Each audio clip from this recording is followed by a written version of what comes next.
नमस्कार, RS TV विशेष में आपका स्वागत है। मैं हूं दीपक डोभाल। मौसम विभाग ने हाल ही में सामान्य से कम बारिश का अनुमान जाहिर किया है। इस आकलन ने खरीफ मौसम में देश भर के किसानों की पेशानियों पर चिंता की लकीरें खींच दी हैं। लेकिन बुंदेलखंड में हालात और भी विकराल हैं।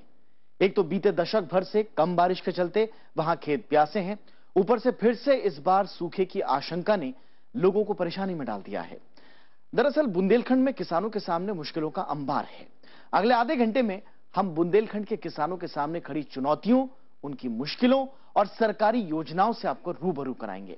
तो आइए शुरू करते हैं आरएस टीवी विशेष।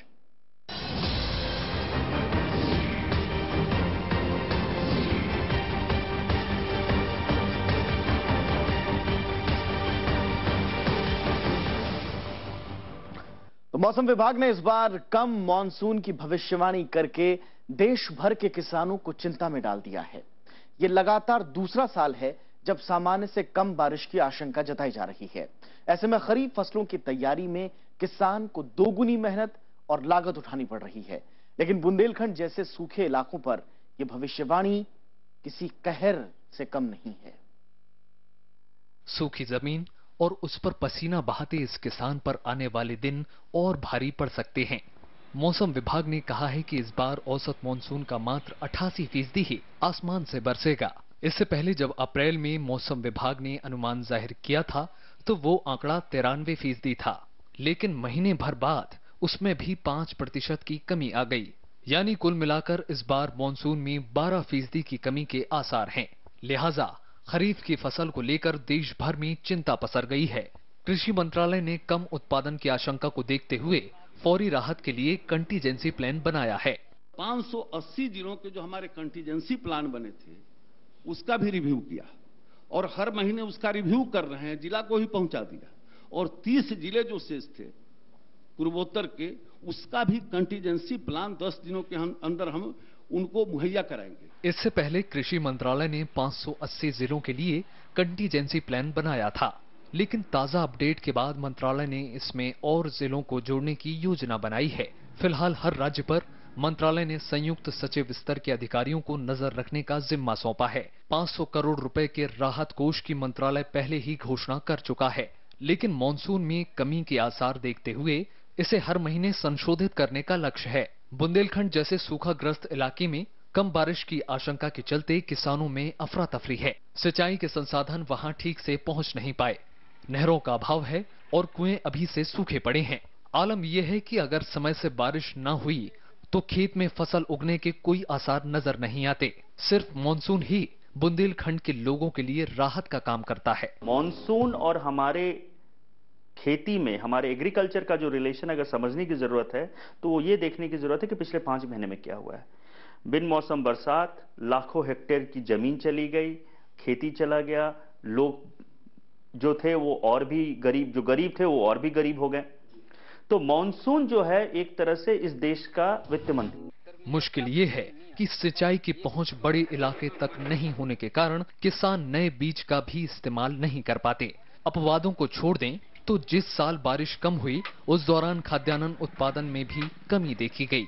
इसमें कुछ महत्वपूर्ण उदाहरण 1965-66, 1971-72, 1987-88, 2001-2 और 2009 के हैं। हालांकि बफर स्टॉक में मौजूद खाद्यान्न कमियों को पूरा करने में हर बार सफल रहा है, लेकिन सिंचाई के साधन सूखाग्रस्त इलाके तक नहीं पहुंच पाए। नव विक्रम सिंह के साथ ब्यूरो रिपोर्ट, राज्यसभा टीवी। और बुंदेलखंड कई साल से सूखे से जूझ रहा है। इस साल बारिश तो हुई मगर सही वक्त पर नहीं हुई। बेमौसम बरसात ने खेतों में खड़ी फसलों को बेहद नुकसान पहुंचाया। इसके बाद सरकार की तरफ से किसानों को फौरी मदद देने की कोशिश की गई, लेकिन यह भी नाकाफी साबित हुई। बुंदेलखंड के किसान रबी की फसल से अपनी मुश्किलें कम होने की उम्मीद कर रहे थे, लेकिन बारिश मानो आसमान से आफत बनकर बरसी। किसानों की रही सही उम्मीदें भी दफन हो गईं। महाजनों का कर्ज और ऊपर से बेटियों की शादी की चिंता, बदहाल किसानों के सामने जीने के रास्ते खत्म होते जा रहे थे। जिसमें जिंदा रहकर मुसीबत से लड़ने का हौसला नहीं था, उन्होंने मौत को गले लगाना बेहतर समझा। बुंदेलखंड का जो यूपी वाला जो जिले हैं उसमें करीब 350 लोगों ने आत्महत्याएं की हैं। झांसी जिला ही केवल ऐसा है जिसमें 72 आत्महत्याएं हुई हैं, जिसमें झांसी प्रशासन ने 18 आत्महत्याओं को तो सही ठहराया है। बाकी बता दिया कि ये कोई आपसी रंजिश से मर गया या कोई इस तरह से। किसानों की बदहाली की वजहें तलाशी जा रही हैं। कमजोर मॉनसून, बकाया कर्ज, अनाज खरीद, फसलों का वाजिब दाम, कम उपज या सिंचाई संसाधनों की कमी। आखिर तमाम कोशिशों के बावजूद किसान घाटे से उबर क्यों नहीं पा रहे? आलम यह है कि मौसम का मिजाज बिगड़ते ही किसानों की सारी उम्मीदों पर पानी फिर जाता है। दशकों से सूखे की मार झेल रहे बुंदेलखंड में बारिश आई तो आफत बनकर। पहले ही उजड़ चुके किसानों को बेमौसम बरसात ने तबाह कर दिया। ये हालत सिर्फ बुंदेलखंड के किसानों की नहीं है।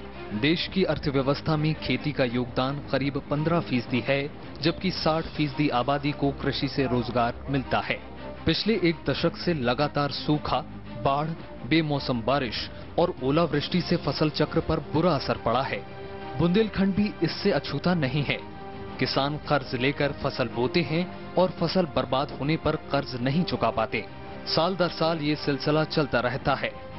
अभी तक सर हम लोगों के लिए हमारे गांव पूरा टोटल खजरा गांव में एक भी रुपए का चेक नहीं दिया गया। स्थिति तो साहब बहुत खराब है, फसल बर्बाद हो चुकी और सर बहुत परेशानी है हम लोगों के लिए। पैसा टका की साहब जिसका पैसा देना है वो भी नहीं दे पाया किसी का। मौसम की मार बुंदेलखंड में किसानों के लिए हमेशा परेशानियां पैदा करती रही हैं।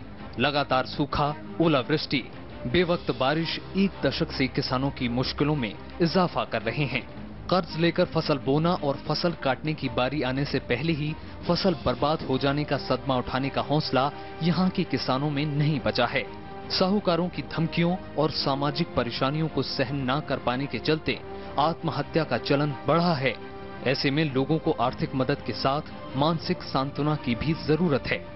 नवविक्रम सिंह, राज्यसभा टीवी। बेमौसम बरसात ने इस बार यूं तो पूरे देश के किसानों की उम्मीदों पर पानी फेर दिया, लेकिन पानी पानी को तरसते बुंदेलखंड में जब बारिश आई तो खड़ी फसल को बर्बाद करके चली गई। नतीजा ये हुआ कि सिर्फ इसी साल दर्जन भर से ज्यादा किसानों ने आत्महत्या कर ली है। अब हम आपको एक ऐसे परिवार की कहानी दिखाते हैं जिसके जरिए आप समूचे बुंदेलखंड के किसानों के दर्द को कुछ समझ पाएंगे। ये घर है झांसी के भूपनगर गांव में रहने वाले वैदेही शरण का।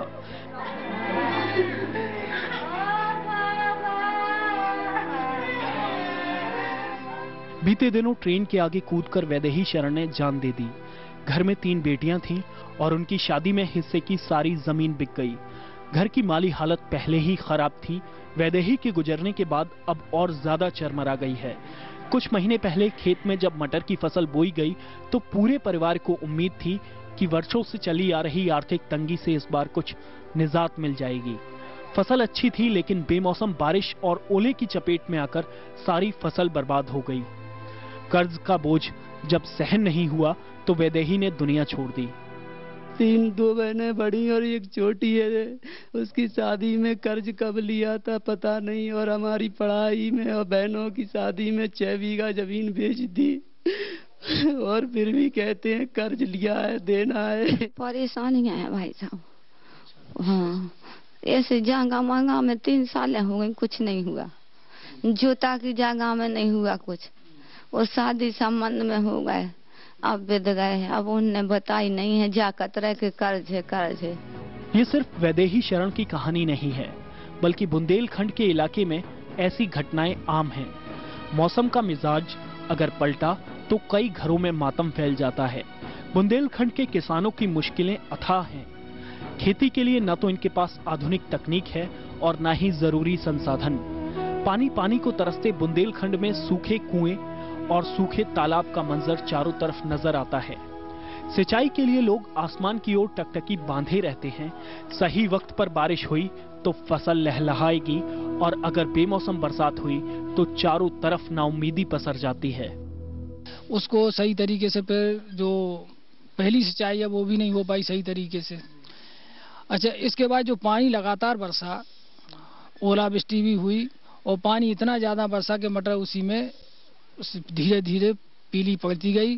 दवा ववा काफी छिड़कने के बाद भी वो मटर फिर काटने के मतलब की भी नहीं रही कि किसानों ने वहीं पर छोड़ दी उसको खेत में। गेहूं की फसल उन खेतों में हुई जहां उनके निजी सिंचाई के साधन थे, और सिंचाई के साधन के बाद जब फसल पकने को तैयार हुई तभी यहाँ ओलावृष्टि और अतिवृष्टि हुई। उस अतिवृष्टि से फसल वहीं झड़ गई और वो काटने लायक नहीं रह गई। अधिकांश फसल 80% गेहूं की नष्ट हुई और चना और मटर तो 100% नष्ट हो गई। इस साल जनवरी से लेकर अप्रैल के दौरान दर्जन भर से ज्यादा किसानों ने बुंदेलखंड में अपनी जान दे दी। सबके परिवार अलग अलग थे, गांव अलग अलग थे, लेकिन परेशानियां कमोबेश एक जैसी। किसी ने बैंक से कर्ज लिया था, किसी ने महाजन से। फसल काटने की जब बारी आई तो ऐन वक्त पर ओले ने फसल को ले लिया। मुश्किलें यहीं तक सीमित नहीं हैं।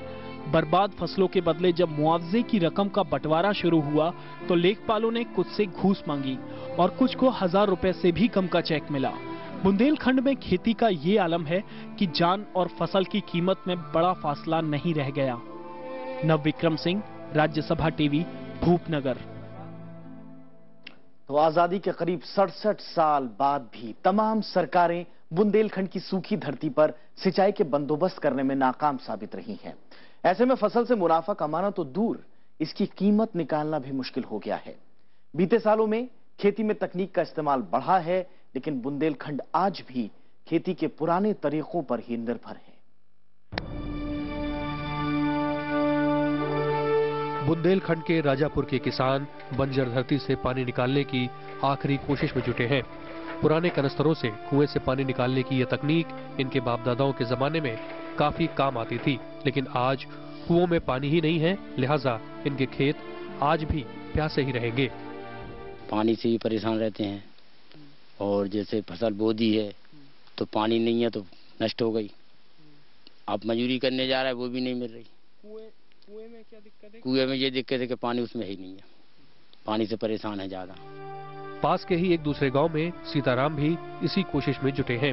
सीताराम अगली फसल की तैयारी में आसपास के कुओं से कुछ पानी खेतों तक लाने में कामयाब रहे हैं। हालांकि ये पानी मिट्टी को बस गीला ही कर पाया। नहीं मिला, मुआवजा नहीं मिला, गेहूं का नष्ट है खेती। कोई पैसा नहीं मिला, लेखपाल नहीं सुनता है। अभी कम से कम सब पैसा मिल गया, हमको नहीं सुनता है। बुंदेलखंड के सैकड़ों गांवों के लाखों किसानों की यही कहानी है। आसमान से खेती लायक पानी बरसे करीब 10 साल हो गए। अब धरती की गोद में समाया पानी भी खत्म हो रहा है। बंजर धरती पर जुताई में जुटे ये किसान सरकार से कई बार नहर की मांग कर चुके हैं, लेकिन सरकार है कि सुनती ही नहीं।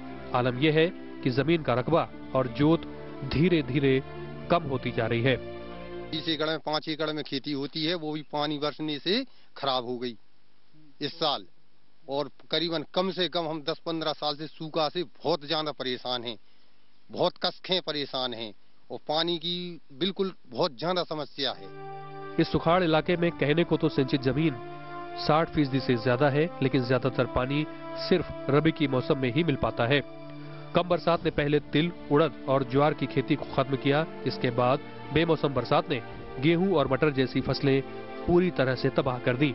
अब डर ये है कि कमजोर मानसून बची कुछ उम्मीदों पर भी पानी न फेर दे।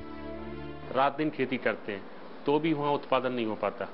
यहाँ सिंचाई की व्यवस्था के लिए नहरों की व्यवस्था की जाए, ट्यूबवेल की व्यवस्था की जाए, लेकिन यहाँ कोई अपनी किसान यहाँ अपनी बात कहता है, बात कहते कहते यहाँ आत्महत्या कर लेता है, लेकिन यहाँ सुविधाएं कभी नहीं मिलती। देश में उन्नत बीजों, नई तकनीक और खाद के इस्तेमाल से खेती की दशा बदलने के दावे किए जाते हैं।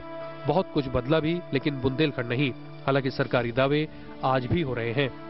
हम प्रधानमंत्री जी को जरूर बधाई देंगे कि प्रधानमंत्री सिंचाई योजना शुरू की गई है और इसके लिए 5300 करोड़ रुपए की राशि आवंटित की गई है, और 3-4 मंत्रालयों के द्वारा जो पैसे जाते हैं उसका आवंटन राज्यों को भेज दिया गया है। और एक गाइडलाइन जा रहा है कि जिला स्तर पर हम इरिगेशन प्लान बनाएं और हर खेत को पानी पहुंचाने की योजना को जब तक हम जमीन पर उतार नहीं ले तब तक हम सुख चैन से न बैठे। बीते करीब 6 दशकों में अनाज की बम्पर पैदावार के बावजूद देश में खेती का रकबा बढ़ाने पर आज भी मंथन हो रहा है। बुंदेलखंड में भी खेती का दायरा कम होता जा रहा है, वक्त कम है और चुनौती बड़ी। सूरत बदलनी है तो सरकार को किसानों की जिंदगी के साथ और खेती का दायरा भी बढ़ाना होगा। नवविक्रम सिंह, राज्यसभा टीवी। और वक्त एक छोटे से ब्रेक के विशेष में आज हम बात कर रहे हैं बुंदेलखंड में खेती की। सरकार ने बुंदेलखंड के किसानों को बर्बाद हुई फसलों के एवज में मुआवजा देने का ऐलान तो कर दिया, लेकिन ये मुआवजा न सिर्फ नाकाफी है बल्कि नियम कायदों की वजह से सिर्फ रस्म अदायगी बनकर रह गया है। किसानों को सर्वे के आधार पर मुआवजा मिल रहा है, लेकिन इसके दायरे में वही किसान हैं जिनके पास अपनी जमीनें हैं। ये हैं ललितपुर जिले के निवासी वृंदावन। इन्होंने 5 एकड़ जमीन बटाई पर लेकर फसल बोई थी। वृंदावन को उम्मीद थी कि फसल अच्छी होगी। अच्छी फसल के भरोसे कर्ज उतारने और बेटी की शादी के सपने देखे, लेकिन फसल चौपट हो गई। इसके साथ ही वृंदावन के सपने भी बिखर गए। वृंदावन इसका सदमा बर्दाश्त नहीं कर सके। अचानक सीने में दर्द उठा और अस्पताल ले जाते वक्त उनकी मौत हो गई। बहुत मुश्किल हो रही हम लोगों को। अब पहले तो ऐसा था कि पापा थे तो कहीं ना कहीं से कुछ ना कुछ करते रहते थे। हम उतने सक्षम तो है नहीं। कभी मजदूरी लग गई तो अपना दाल रोटी का काम चल गया, जिस दिन नहीं लगी तो एक टाइम खाना बन गया। हम लोग बहुत मुसीबत से साहब अपनी जिंदगी गुजार रहे हैं। वृंदावन की मौत के साथ परिवार की मुश्किलें और बढ़ गईं। वृंदावन की मौत का सदमा तो था ही, परिवार को फसल उजड़ने के एवज में कोई मुआवजा नहीं मिला। दरअसल कानूनी तौर पर वृंदावन मुआवजे के हकदार थे ही नहीं। मुआवजे पर जमीन के मालिक का हक है, जबकि वृंदावन उस जमीन के बटाईदार थे। कब इनसे मांगत कहूँ, इनसे मांगत कहूँ। जो 4 मणियों के संग मोड़ी धरी भी आवे के लाने, इसलिए चिंता हो रही हुई। कचु कौन से का के देवे फिर महाराज और से सबसे करत रहते। इनसे लिया उनसे लिया, ऐसे अपना खर्च चलाते रहते। इस तरह नियमों का शिकार बनने वाले वृंदावन अकेले किसान नहीं हैं। इलाके में सैकड़ों भूमिहीन किसान बटाई या फिर ठेके पर खेती लेकर फसल उगाते हैं। फसल बर्बाद होने पर उन्हें कोई मुआवजा नहीं मिलता। मुआवजे की रकम खेत मालिक को मिलती है, क्योंकि नियम के मुताबिक किसान वही है जिसके पास अपनी जमीन है। बुंदेलखंड में बंधुआ मजदूर या बटियारे कहलाने वाले इन भूमिहीन किसानों के लिए कानून में कोई प्रावधान नहीं है। फसल बेट की काय के कर ले, अब पैसा आवे ऐसी बाबूजी मजूरी काय के पड़ाओ तरह पेट भरा तो मजूरी का है बस। जो वो का है 4 एकड़ रहती है, कुंबड़ यज्ञ है। वो जब बटिया की ले तो अब उन्हें देने अब नाच पान, अब का बचे। बटाई पे तो ऐसी है सर के 2 कुंटल हमने जवा ब्लॉक से ले गए थे, 3000 का कुंटल, तो उसमें 8 कुंटल जवा निकला, वो भी पतला जीरे से। उसमें हमारा बीजे के पैसा नहीं निकल रहे। हालांकि सरकार अब बटाईदारों के लिए खास योजना की बात कर रही है। सरकार का दावा है कि भूमिहीन किसानों को सहकारिता के आधार पर खेती में हिस्सेदारी मिलेगी। पहले वाली व्यवस्था थी और उस प्रकार के जहां मजदूर हैं, निश्चित रूप से जो राज्य सरकारों के अंदर व्यवस्था होगा, रेवेन्यू होल्डर्स होंगे, उनको देते होंगे।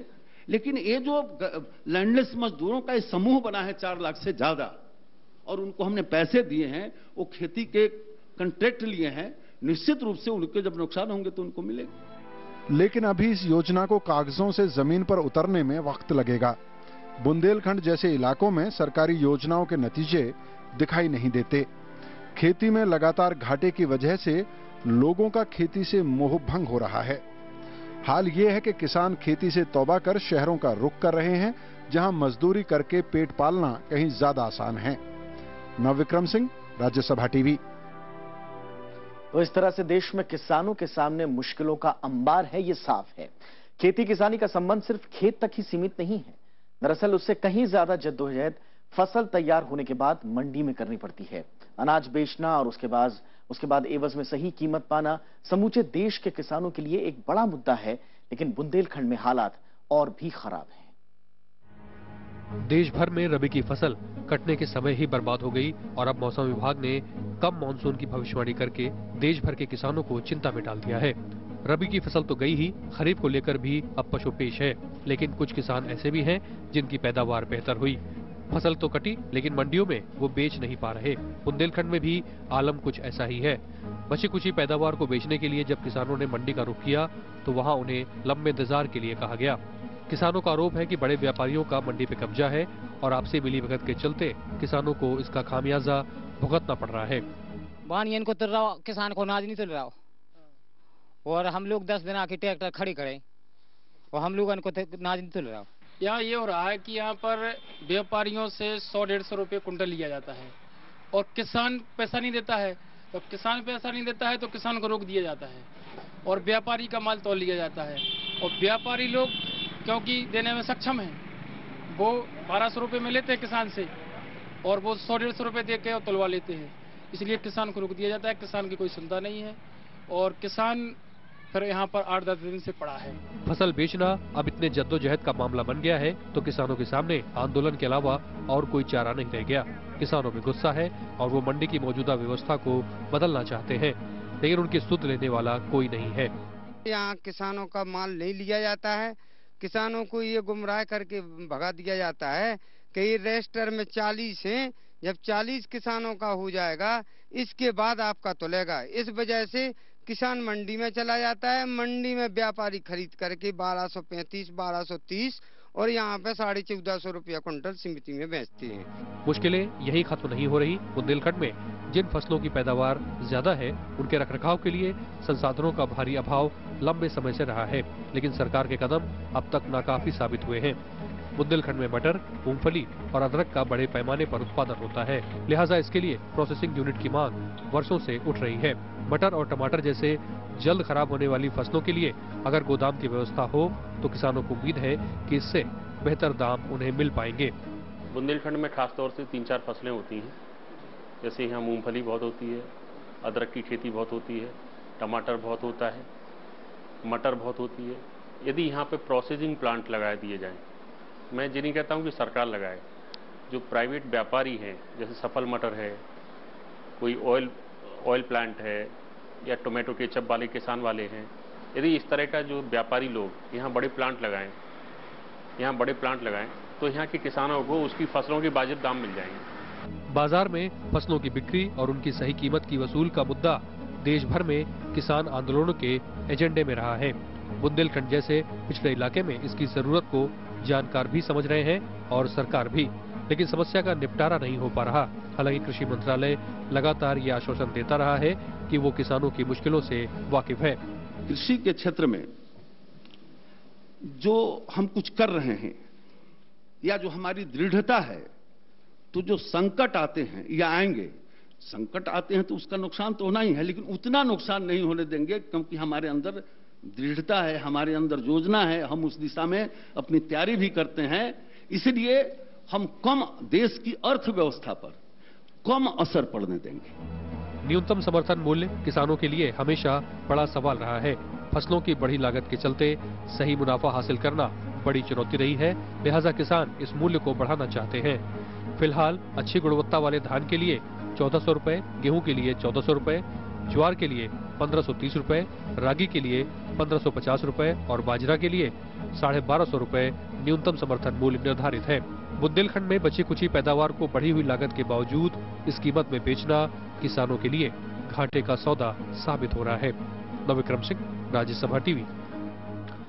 बुंदेलखंड के पिछड़ेपन ने सियासी दलों और सरकारों को बैठे बिठाए राजनीति करने का एक मौका दे दिया। केंद्र और राज्यों के बीच आरोप प्रत्यारोप हो, पैकेज की सियासत हो, बुंदेलखंड को लेकर टकराव कभी न खत्म होने वाला एक सिलसिला बन गया है। लेकिन ऐसी राजनीति से दरअसल बुंदेलखंड को कभी फायदा नहीं हुआ। जाते जाते विशेष में आखिरी कहानी विशेष आर्थिक राहत पैकेज की, जो बुंदेलखंड के लिए 2009 में अनाउंस किया गया था। और हमें दीजिए इजाजत, नमस्कार। उत्तर प्रदेश के उत्तरी भाग के 7 जिलों और पड़ोसी राज्य मध्य प्रदेश के 6 जिलों से मिलकर बना है बुंदेलखंड। बुंदेलखंड देखने में जितना बड़ा है, इस पर होने वाली सियासत का पैमाना भी उतना ही बड़ा। बुंदेलखंड पर यूं तो कई मसलों पर राजनीति होती आई है, लेकिन 2009 में बुंदेलखंड के लिए जारी पैकेज केंद्र और राज्यों के बीच तनातनी का सबसे बड़ा कारण बन गया। दरअसल 2009 में कांग्रेस उपाध्यक्ष राहुल गांधी की गुहार पर तत्कालीन यूपीए सरकार ने बुंदेलखंड के लिए विशेष पैकेज की घोषणा की थी। सरकार ने तुरंत उत्तर प्रदेश और मध्य प्रदेश के लिए 7,466 करोड़ रुपए की मदद की घोषणा की। इसके तहत उत्तर प्रदेश को 3506 करोड़ रुपए और मध्य प्रदेश के लिए 3760 करोड़ रुपए की मदद दी गई। इसके अलावा 11वीं योजना के दौरान दोनों प्रदेशों को अतिरिक्त केंद्रीय सहायता के तौर पर 3450 करोड़ रुपए की राशि रखी गई। पैकेज के तहत 20,000 कुएं, 80,000 तालाब, अच्छे किस्म के कृषि उपकरण और दुग्ध उत्पादन के लिए अच्छी नस्ल के पशुओं को उपलब्ध कराया जाना अहम काम थे, लेकिन जमीन पर कोई भी काम पूरा नहीं हुआ। अलबत्ता राज्य और केंद्र सरकारें एक दूसरे पर आरोप लगाने में जरूर मशगूल हो गए। केंद्र सरकार के मुताबिक मध्य प्रदेश में बुंदेलखंड पैकेज का बेहतर नतीजा देखने को मिला, लेकिन उत्तर प्रदेश को दिए जाने वाला पैसा सही तरीके से इस्तेमाल नहीं हो पाया। जो सरकार ने जो पहला बुंदेलखंड पैकेज कहा था, भ्रष्टाचार की भेंट चढ़ गया। सब पैसे सरकारी अधिकारियों ने मिलीभगत से खा लिए गए हैं, कोई कार्रवाई नहीं हुई है। जब तक सरकार नहीं बदलेगी, बुंदेलखंड में पैकेज पे पैकेज देते रहेंगे और ग्राउंड पे वर्क नहीं होगा। कम से कम इस भ्रष्टाचारी सरकार से छुटकारा मिलेगा तो बुंदेलखंड में कुछ काम हो पाएगा। वहीं राज्यों के भी अपने तर्क हैं। उत्तर प्रदेश सरकार कहती आई है कि केंद्र सरकार ने बुंदेलखंड को लेकर जो कार्य योजना बनाई उसमें कई खामियां हैं। की बात यह है कि जो उसकी कार्य योजना बनी, वो कार्य योजना इस तरीके की कार्य योजना नहीं बनी कि यहाँ के किसानों का कुछ उद्धार हो जाता, किसानों की माली हालत कुछ अच्छी हो जाती। अब हम लोग जो पैकेज की मांग कर रहे थे, इसलिए मांग कर रहे थे कि सिंचाई सुविधाओं का विस्तार होना चाहिए, जिससे सिंचाई ज्यादा से ज्यादा हो सके, क्योंकि जमीन के नीचे पानी नहीं है। और मैं समझता हूं कि सरकार ने जो कार्य योजना बनाई उसमें लगभग 3000 से लेकर के 5000 कुएं खोदे।